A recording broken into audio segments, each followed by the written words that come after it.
vehicle. Before we dive deep into what it means to go electric, let's try and find out how electric can be smart. Our next speaker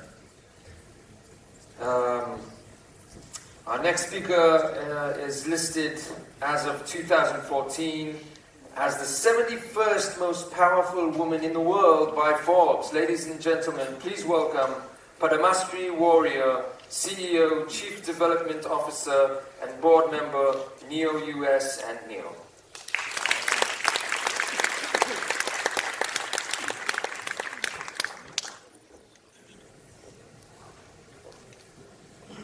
Thank you all. I guess you are the brave, few brave souls that have weathered all-day discussions on EVs and AVs. So I want to thank you personally for staying almost till the end of the day today. So I am CEO for a company called NIO. We are based in China and US and Germany in Munich. We started the company little under 4 years ago. So we are less than 4 years old as a company. We started as a global startup in China, US, and Europe. We just took the company public a couple of months ago. And a few years ago, if somebody had said to me that I would personally be CEO for an electric car company, let alone that they would be startups in the auto industry, I would have laughed. I am new to the auto industry. I grew up in the tech industry prior to coming to NIO. I was Chief Technology and Strategy Officer for a company called Cisco. Prior to that, I was Chief Technology Officer for a company called Motorola.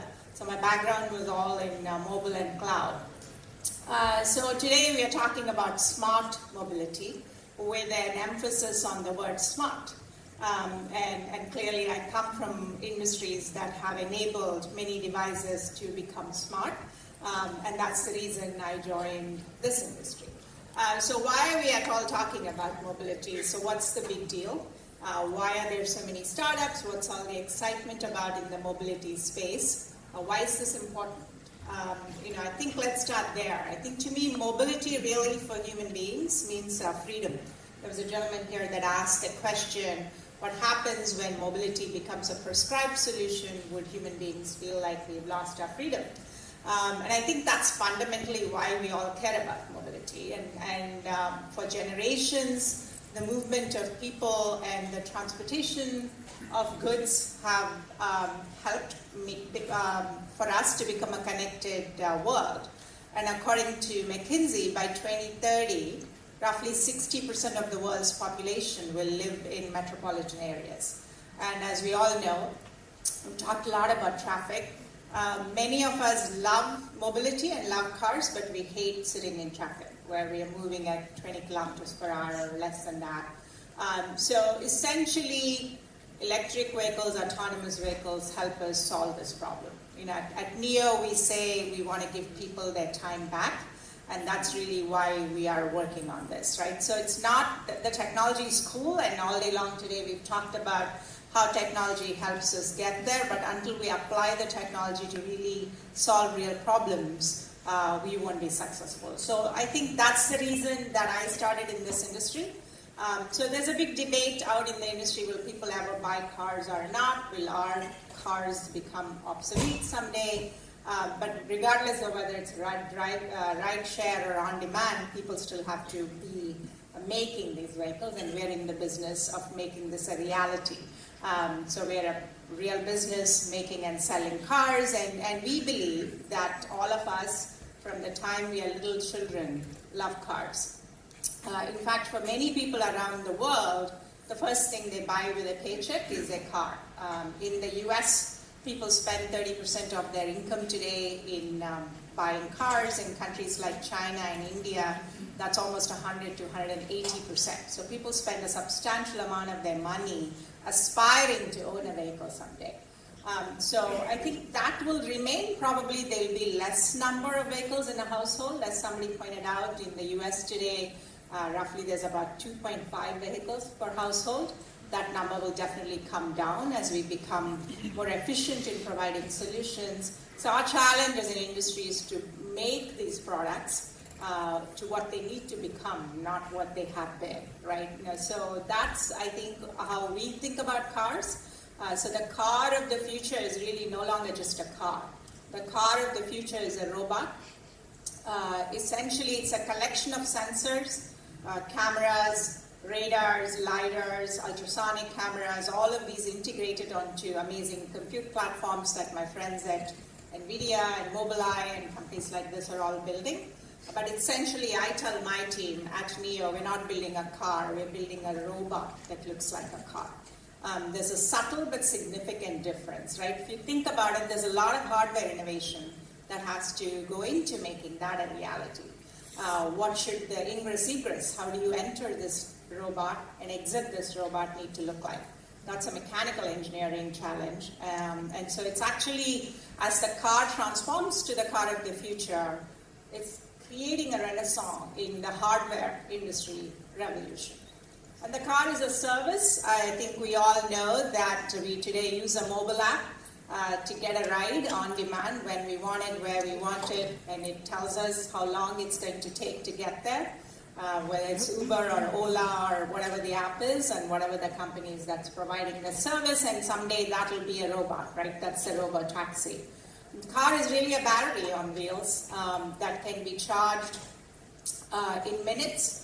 We develop our platform with a swappable battery architecture. NIO's cars have an architecture where the battery can be swapped out in 5 minutes or less. And the reason we did this is not necessarily just because the technology enables us to do it, but in China, homes are smaller than in the United States or the rest of the world.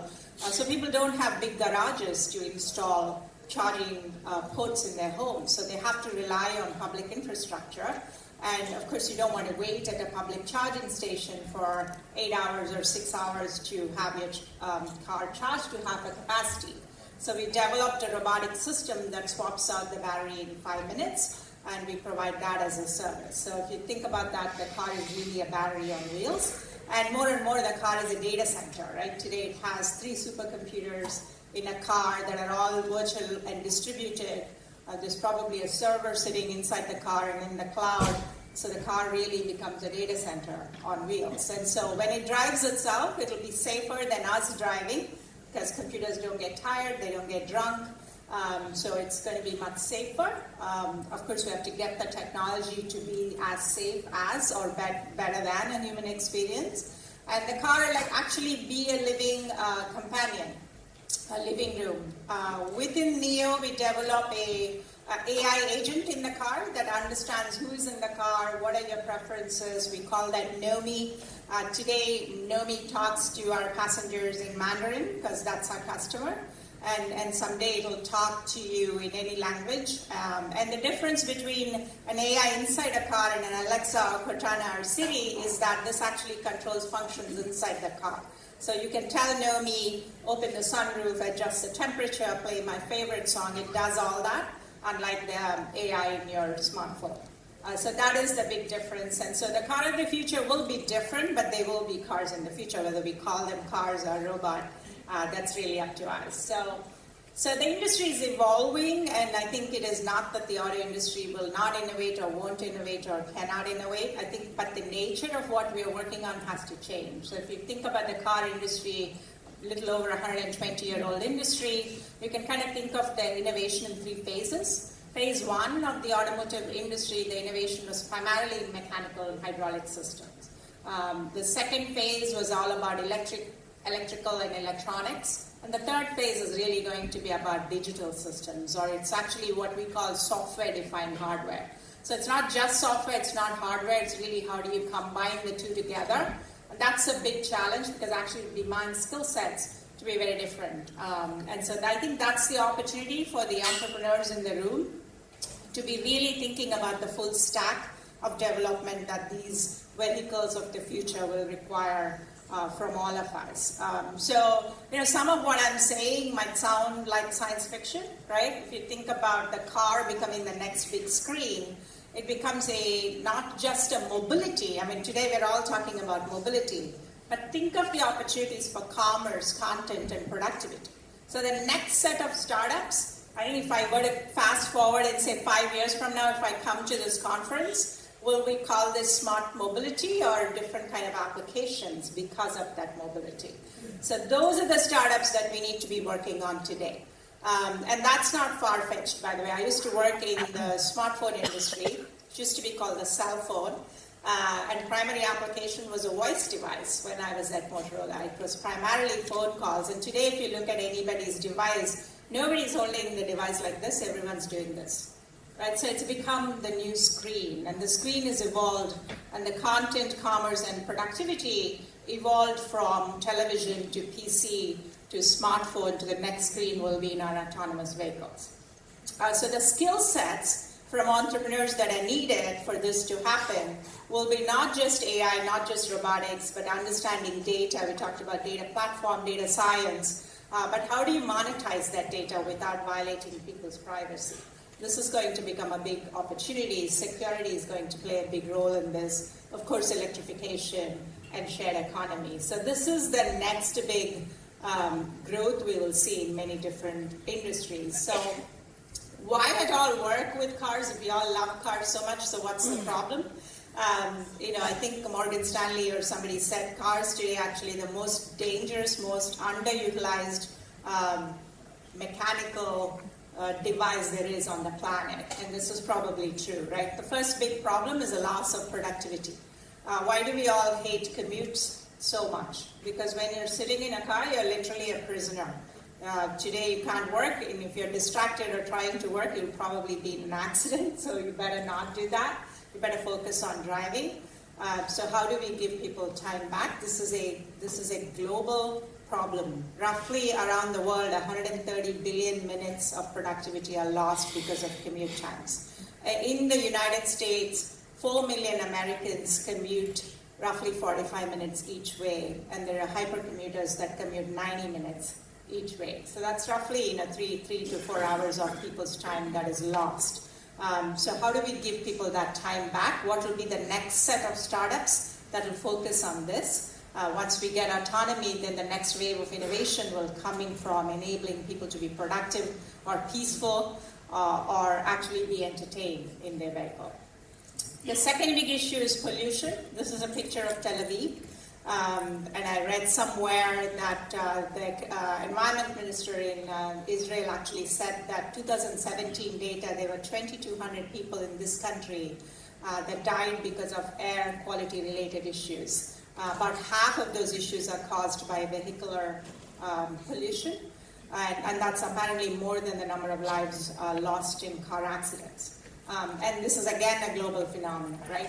These are pictures from around the world, whether it's Milan or London or Norway, LA, Shanghai, Mumbai. When we think about most polluted cities, I think the opening speaker today said 14 out of the 15 most polluted cities are in India.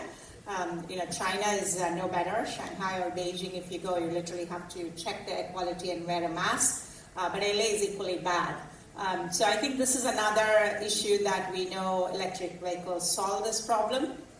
And China is actually mandated. So as a company, we are deciding to focus in China first because the largest vehicle market today and the largest electric vehicle market in the world. And I think that is expected to grow. So I think as you're developing technologies, it's really important to think about the industrialization of those technologies. How do you actually apply that technology to not just a few fleet cars or test vehicles, but millions and millions of vehicles around the world? So that's, I think, another call to action for the entrepreneurs in the room to be thinking about that.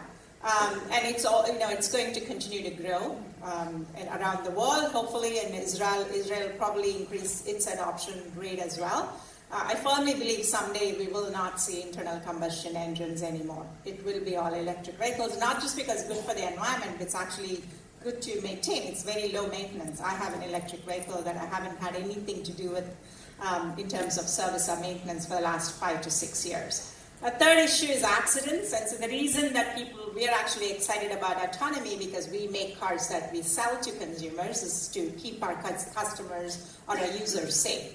This is a picture of my Tesla. I had a Tesla and somebody rear-ended me, and it was at a stoplight because clearly that person behind me was distracted and they were on their phone, and I was stopped and they hit me from the back. So if you had a vehicle with cameras and sensors in the back, firstly, that person would have been alerted saying, hey, there's a car stopped in front of you, and I would have known that as well. So we know that autonomous vehicles are the answers to all these problems. However, to build this and make this a reality, we really have to think about the full stack. And if you look at the stack, literally there's opportunities to start in companies in each layer of the stack, all the way from the powertrain to the UI. Nobody here today talked about the user interface. How will the UI change inside the car?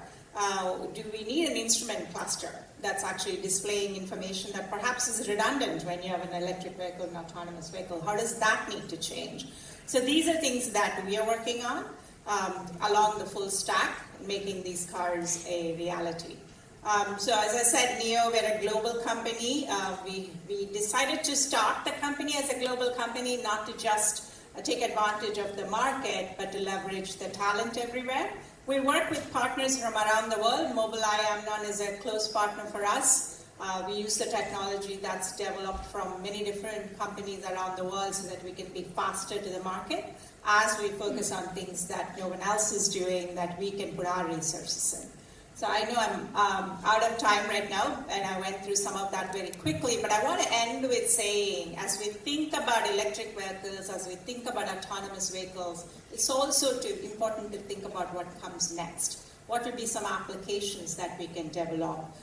What would be some streaming capabilities that we can develop? How can we actually move data faster from the car into the cloud? Security. These are opportunities for all of us as entrepreneurs to change the world. Thank you.